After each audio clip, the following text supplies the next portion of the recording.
Seja muito bem-vindo, seja muito bem-vinda a mais um Pílulas do Doutor Imposto de Renda. Dicas, orientações, notícias, informações úteis e conhecimento na dose certa.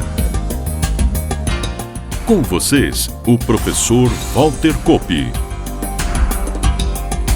Olá, vamos falar de imposto de renda. Como escrevi na descrição, já abordei o tema em nosso episódio de número 13, primeira temporada.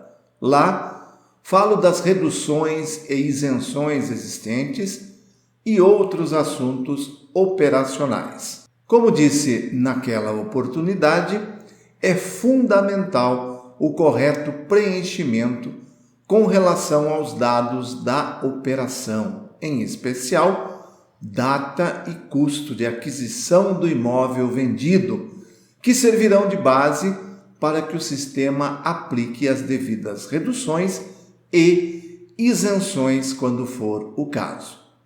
Começo por alertar com relação à obrigação de se preencher o demonstrativo de apuração de ganhos de capital, o GCAP.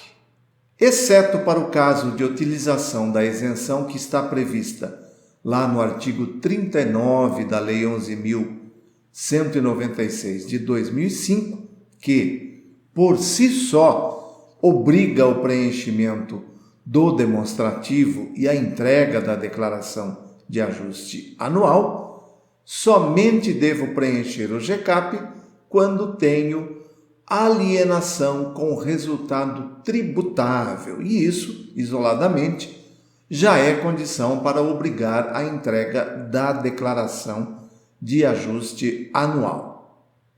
Uma alienação de imóvel sem ganho de capital é tratada simplesmente com a baixa do bem na própria ficha de bens e direitos.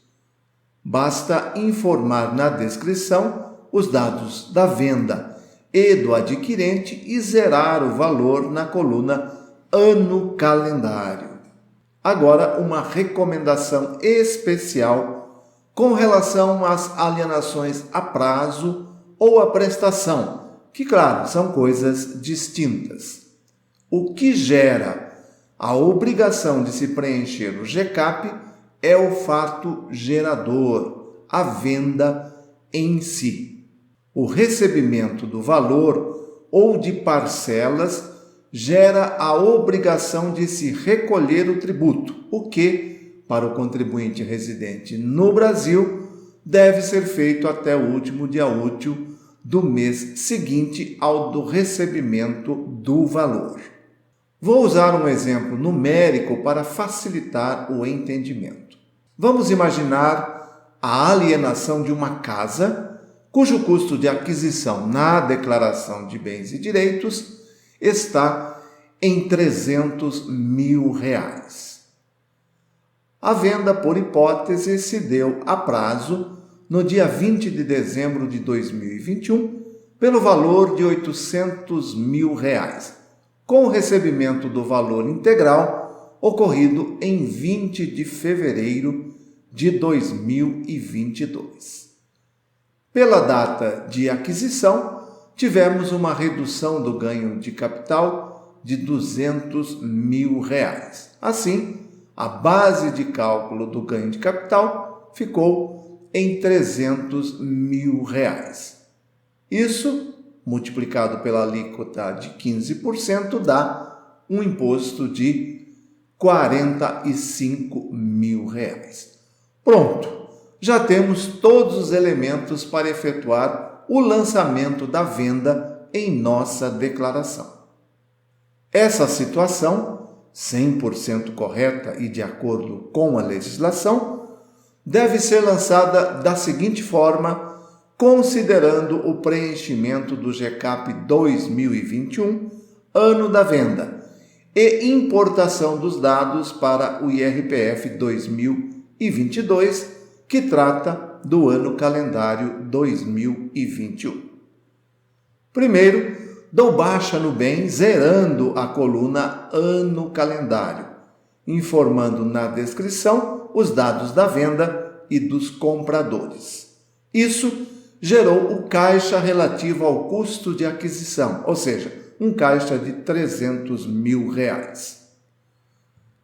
A diferença para o valor da venda virá dos dados gerados pelo GCAP. 200 mil como rendimento isento e não tributável pelas reduções, 255 mil de rendimentos tributados exclusivamente na fonte, ganho de capital menos o imposto pago e, claro, R$45 mil de imposto pago. Pronto, temos um caixa total de R$800 mil, que foi efetivamente o valor da venda. Só que ainda não recebi nada, tenho um direito a receber.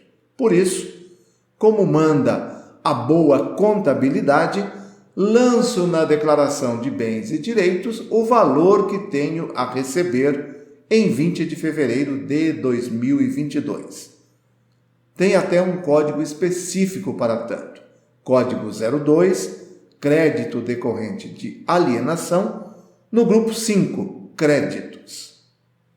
Quando eu receber o valor, é só preencher o GCAP 2022 para calcular a parcela e dar baixa no direito lançado na declaração de bens para que o caixa seja gerado.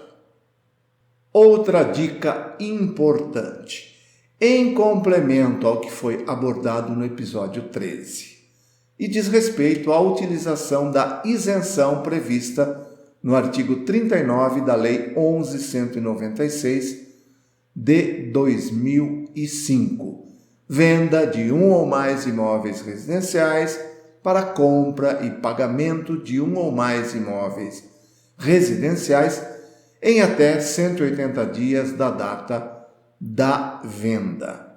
Aqui um erro comum que ocorre é a inversão da operação.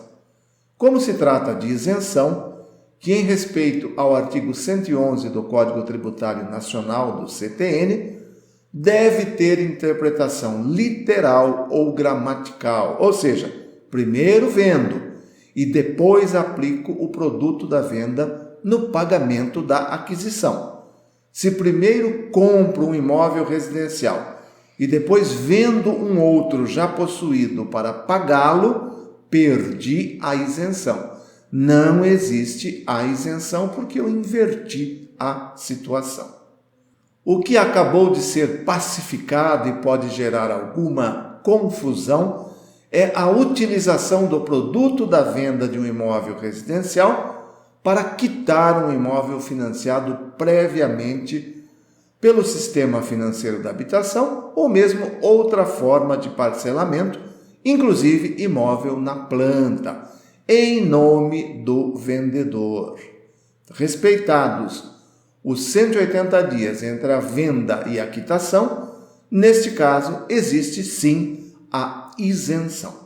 E já que falei em imóvel financiado, encontrei dia desses um vídeo até bem feito no YouTube, mas que poderia induzir ao erro exatamente pelo título que propositalmente foi feito para chamar a atenção e dar audiência. Quando vendo um imóvel financiado e transfiro o saldo devedor para o adquirente, a tributação se dá pela diferença do valor efetivamente recebido e o custo de aquisição da minha declaração de bens, independentemente de valores atribuídos à operação em contrato.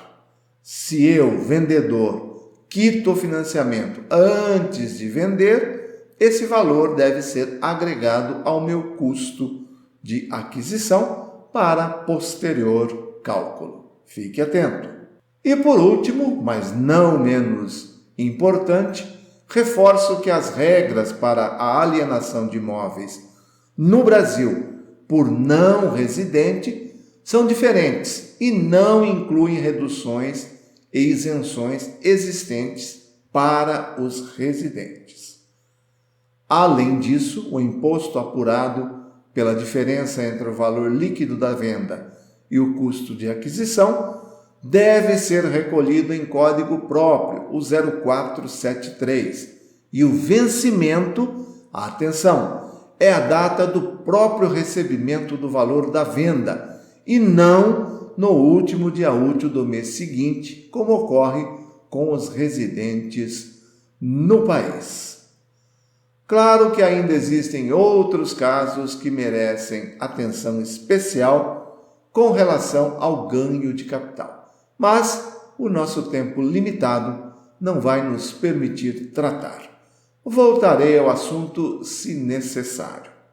Espero que tenham gostado do episódio e prometo voltar na próxima semana. Valeu!